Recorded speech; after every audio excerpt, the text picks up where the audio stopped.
जय झूलेलाल। पूज्य सिंधी पंचायत चांटीडी बिलासपुर जा अध्यक्ष ठया श्री मनोहर लाल चिमनानी जी।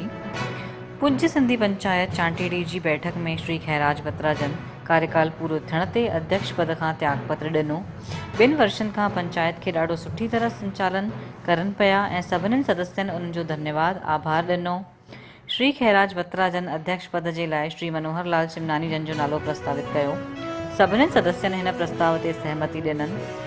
पूज्य सिंधी पंचायत चांटीडी में कार्यकारिणीअ जो गठन कयो वियो, जंहिंमें संरक्षक श्री सुगनामल बत्रा ऐं मनोज नारवानी, विशेष सलाहकार श्री खैराज बत्रा, अध्यक्ष श्री मनोहर लाल चिमनानी, उपाध्यक्ष श्री दिनेश चंदानी, कोषाध्यक्ष श्री राधा किशन नागदेव, सचिव श्री प्रकाश धर्मपाल, सह सचिव श्री दीपक नारवानीअ खे ठाहियो वियो।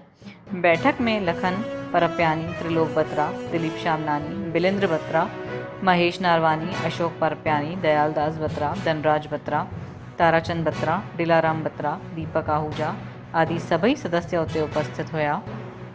त बिलासपुर जी हिन ख़बर खे लाइक कयो, शेयर कयो, असांजे चैनल खे सब्सक्राइब कयो। जय झूलेलाल।